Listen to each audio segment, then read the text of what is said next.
I got my Honda PCX150. There's a hurricane coming by, so not really ideal weather for riding.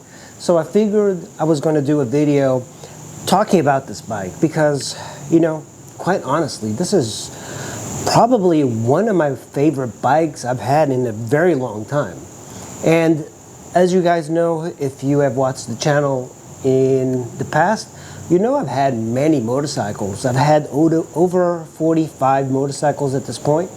And when it comes to scooters, I've had quite a few as well. You know, Genuine Buddies, Ruckuses, SH150s, Elite 110s, Yamaha T-Maxes, yada, yada, yada. And of all of those bikes, as far as scooters, this one is the best scooter I've ever had. And it really is one of the best motorcycles I have ever had. It is that good. And let's talk about a little bit about how I got this bike. Bought it in North Carolina. I drove all the way down and I bought it. The bike was a little neglected at first, but the guy actually bought it in New Jersey. He lived in New Jersey, and then he, of course, retired, moved to North Carolina, and basically he had it in his little retirement home, barely rode. He told me that the drivers were really bad out there, and he ended up hitting a car. I don't know exactly what happened. I didn't really ask him too much about it. He hit a car in the front and it ruined a lot of the front, including the headlight, which was not visible in the Facebook ad. You know, he forgot to mention that, which is kind of like a big deal. And all the plastic was broken. You can see there's a hole here from when he dropped it. I don't know, it must have hit like a rock or something. So I had a lot of damage. So I got the bike, took it up here to Maryland, and I started working on it. So let me tell you a little bit about this bike. This is a 150, and to me, a 150 is probably the best displacement for a scooter. I've gotten maxi scooters, and there's something a little bit off about them. You know, the T-Max is great, but it's not really like a scooter. It doesn't have that feel of a scooter. It feels more like it's a motorcycle that handles really well. And then if you get a 50, like a Honda Ruckus, it's almost unbearably unsafe to ride in streets. It's almost like a bicycle, and it's kind of just, I wouldn't recommend it. And also, if you have a 50 like a Ruckus, you can't really go riding with your friends who have 100s because you're just not going to be able to keep up. The 50s are great. I like the little nifty 50s. I had a Yamaha C3 that was fuel injected. That was really nice. But there's a time and place for everything, and unfortunately when you live in a big metro area, that's not a good motorcycle for them because there's a lot of Nissan Altimas out there that are ready to kill you. The beauty of this, the 150, is that it is powerful enough to beat most cars off the line for a short period, maybe up until 40 miles per hour. But that quickness is what gets you out of trouble. And remember, with a CVT, you basically have power all throughout the power band. And CVTs, I am really liking them. The shifting is great. There are scooters that have 4-speed shifting, and I don't really particularly like any of those. This is just so much nicer. You just twist, all the cars basically disappear, and you are off. Horsepower is pretty low, but you don't get something like this for horsepower. This thing, stock, hits 65 miles per hour. And the speedometer, I compared it to a GPS, and it's pretty darn accurate. Incredible that you can go 65 on a scooter like this. When it comes to engine, this little engine is a 150. It's liquid cooled, and it's also fuel injected.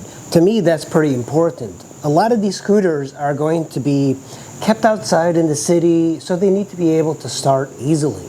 This thing is the easiest starting scooter I've ever had. It's also because of the ESP, Enhanced Smart Power. The way it works, it always puts the engine in top dead center, so when you hit that start, it starts like really easy. And this bike in Europe has an auto start, auto stop technology, which is very interesting. But in the United States, they don't have that.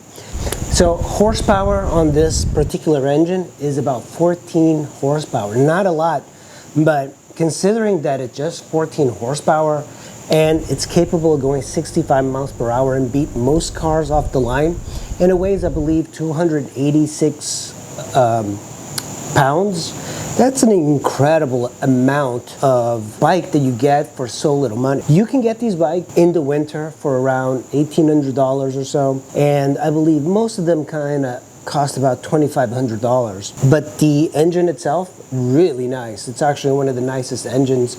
It's comparable to a lot of the SH150s with that engine, except this particular bike can be bought anywhere. One of the issues I had with the SH150, it didn't seem to handle as good even though it had larger wheels, is that parts for that bike were so difficult to get because they only brought it in the United States for 1 year. If you're in Europe, you're lucky. You can get the SH150, you can get the SH300, but here we're limited. Americans don't particularly like scooters, and that's a terrible thing because scooters are some of the best, more fun forms of transportation that you could possibly get.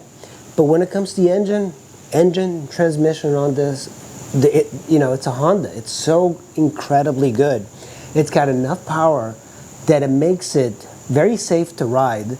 You can ride it slow, and you can also, like I said, beat a lot of cars off the line. People are just not sure how fast this thing is, and it surprises a lot of cars. Let's talk about ergonomics. The ergonomics on this are the best I've had on a scooter. And this bike kind of feels like a low rider. The position for the leg is actually or the foot is really low, but that makes it much more comfortable for a rider. And some riders want a flat floorboard for carrying capacity, but these bikes, the under-seat storage and of course a trunk, are going to be infinitely better than a flat floorboard in my opinion. And it's not like this is difficult to get on and off the bike. I have ridden a lot of times on this. The only time it gets a little bit difficult is that after you're riding for 12 hours and you're doing deliveries, as I am with this, you are basically kind of scraping your foot up here on the gas tank port, but it's not that big of an issue. It's an easy on-off type of position. But the way you sit on this thing is incredibly better than the Zuma 125 that I recently sold. There are other bikes. The SH150 was comfortable as well, and you set up on it higher, which I liked, but it seemed because of the flat floorboard there was a whole lot more flex. This one seems more rigid, and the position with the handlebars are exactly what you would expect. Very comfortable to ride for long periods of time. This bike could really be a touring bike. The seat is great for even short riders. It's a low rider type of bike. Actually, when you sit on it, you feel like you're a little bit further down. I prefer bikes to be further up, but the way they angle the seat makes it very easy to flat foot for shorter riders. So you'll see a lot of people who are under 5'5" using this bike, but it fits me really well. I'm 5'9" and I have long legs, and I fit on it perfectly. On the Zuma 125, I couldn't really flat foot it, even though it's a short bike. It's because the seat, it's got a flat top and then it just cuts off. It felt like really it was a dual sport, but at the same time, you're not really going to be dual sporting a lot of these scooters. They're more urban type of street riding machines. Maintenance. Now this is something that you don't hear a lot from reviews, because a lot of reviewers don't keep motorcycles for a really long time, especially the big name magazines. They just don't keep things long enough to really start to see any problems. And that's mainly my big problem with a lot of these big reviewers, is that you really should keep a motorcycle for a long time, or at least do a lot of riding on it to really understand it. So this bike, right now I have 25,000 miles, and it's riding as if it's perfect. In that time, I've had some issues. So I have had the belt basically snapped off while I was riding. Not really a bike's fault. And I had the variator also shred on me. But when you think about it, that could possibly be just a wear and tear type of item, and the variator could have possibly have been damaged when the belt snapped. And it was my fault for buying a cheap Chinese belt as opposed to a Honda genuine belt. So I learned my lesson, and as far as that's pretty much it. The filter, I just keep it clean. I recently adjusted the valves on it. I didn't do a video, but only the exhaust side was off. And also, it's beautiful that it's nice and easy to adjust. You really just have to remove all the plastic and the bucket, and you can adjust the valves yourself. You don't need shims. There's just like a bolt, and you adjust it that way. But I'm very surprised how low maintenance this is. I mean, it really feels like you can put this in the corner of a garage and make it your errands type of bike. Another thing I'll say about the benefit of this particular bike is the wheels. It's got 14-inch wheels, and that's much better than the Zuma's 12s. And genuine buddies, it had 10s. Dangerous, very dangerous type of wheels for riding. It was fun, but the problem is that it was so unstable. The wheels and the rims are a great way of having softer suspension. These wheels, the 14s, actually feel like you're riding a motorcycle, but it's still got the feel of a scooter with the small wheels. When you start to get bigger, 15s and 16s, they handle more like motorcycles without any of the peppiness of a smaller wheel that belongs on a scooter. That's why this is the perfect blend. 14s up front and rear. It's got disc brakes in the front, drum in the rear. By the way, who puts drum brakes in the rear? The Zuma had disc brakes. Why does Honda still do that? Even for the ADV 150 and 160, they have drum rear. I don't understand that. The parking brake is one of the worst designed parking brakes I have ever seen.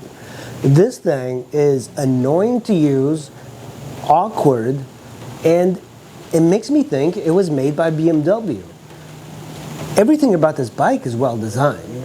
And then they put this parking brake here that you have to push back and hold this. It makes zero sense. From a practicality perspective, it's unusable. It actually looks bad with this thing sticking out. They could have just put like a little lever here like they did on the SH150 and the Elite 110. That's a much better option.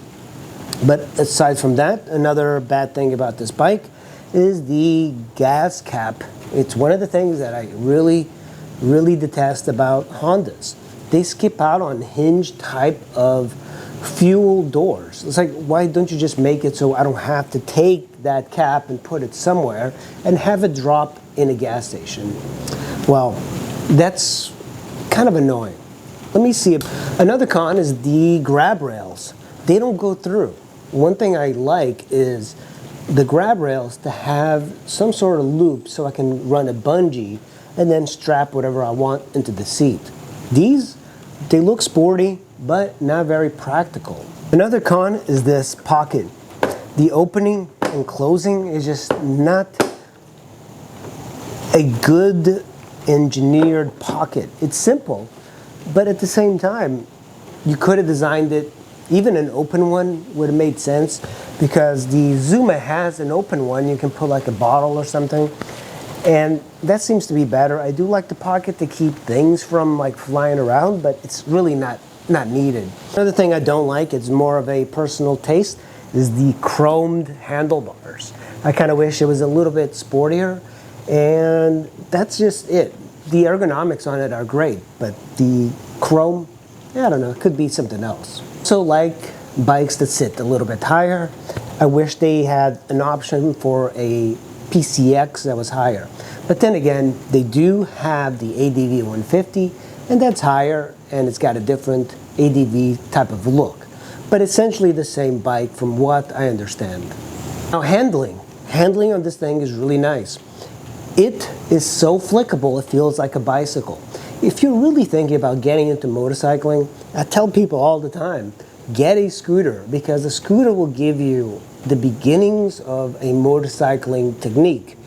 You have just the automatic transmission that's very easy. You don't have to shift gears, and you can pretty much throw this thing around corners really easy.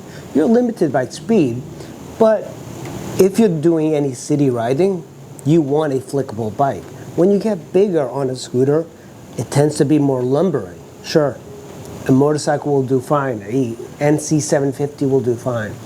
The NC is flickable, and then you get on this and you realize how nice it is to have something so light as this. Not only light, but the weight on this is low to the ground. The engine is right in here. The gas tank is here. There's hardly any weight up top. So everything just seems much more balanced. And of course, when you ride a scooter and you're in the city, if you want to go into the city itself, you can actually park a 50 on the sidewalk in a bike rack. This is a 150, but the thing is, it looks like a 50. So a lot of people are not going to really be worried about this, but if you try that on a motorcycle, people are going to be very upset. So in a way, you can be a whole lot stealthier riding this than you can a motorcycle. So when we're talking about benefits, you have the benefits of just parking and maneuverability. You also have a claim, the 102 mpg. I've actually gotten 115 on this. It really depends on how you ride. And there are bikes that are more fuel efficient, like the Honda Super Cub. They get 140, the Grom, but those are a little bit different. They're actually slower than this. What I love about this, as opposed to the Super Cub, is that this is an automatic CVT, so it is seamless. It would completely destroy the Super Cub. And you're not talking about crazy speeds, but very noticeable. This is not going to keep any cars back. You know, it's going to be a bike that you can keep up with traffic everywhere except the highway. And even this, you can go on the highway, 65 miles per hour. And in this particular area, there is so much traffic that it's very difficult to go 65 on the highway. So in a way, this is perfect for this area. Generally, a 50cc engine is great for the inner city, but this can be countryside, suburbs, and then city. That's why it's so flexible. Another awesome thing about this, as opposed to a motorcycle, is that the tires actually last a really long time. These 14-inch tires tend to be cheaper and last a while, so you don't have to keep doing tire changes. So I have about 25,000 miles on this, and it's quite a bit of miles. And every time I ride this thing, it is extremely fun, unassuming, and you fly under the radar. And I wonder, what could be possibly the thing that would keep people from getting this? You know, if you put a lot of miles on bikes, a scooter, you probably don't want to put a lot of miles, just because the engines are small. You know, a lot of times durability has a lot to do with engine size. So if you have a V8 truck with 200,000 miles, it's really not much. But 20,000 miles on a 150, it is quite a bit. But that kind of shows you the testament of Honda quality. This thing, 25,000 miles, and it's riding as if it's brand new. And sure, I've done quite a bit of maintenance on it. It seems like that's probably the more important thing, is to do maintenance on a bike, keep it working properly. But at the same time, I really recommend this bike as a first bike or second bike or the only bike in your garage. It really, the only other bike that I personally would want for the scooter is maybe the ADV 150, 160. And I assume that the PCX 160 is just as good as this, but with a little bit more technology. They always bump it up with the displacement, because that's a way of getting people to buy the new one. It kind of destroys the resale value of the old one. Think about the CRF 250. No one really wants to buy the 250s, but that's really the best buy. It's not like if you get a CRF 300, you're going to be a much better rider. It's the same reasoning that people think they need a GSX-R 1000 as opposed to a 600. In reality, you're actually better off with something smaller because you'll be able to ride it faster. And the speed of a 600 and 1000 in a mountain or twisties where it really counts, it's not that different. So to me, a PCX150 really is the best scooter you could get for such a low amount of money. That's made everywhere, parts are everywhere, and you don't want like something like an SH150 that was made for 1 year, and then when you need a part, and in my case, it got stolen. The parts on it were just so expensive to get it shipped here from Italy, so not worth it. To me, I really think that this is the best value in scooters, and I'm sure I'm going to have some issues in the future on it, but yeah, this is a great bike. That's a little bit on the Honda PCX150, guys. I hope you enjoyed the video. Hit like, subscribe, and I'll see you in the next one.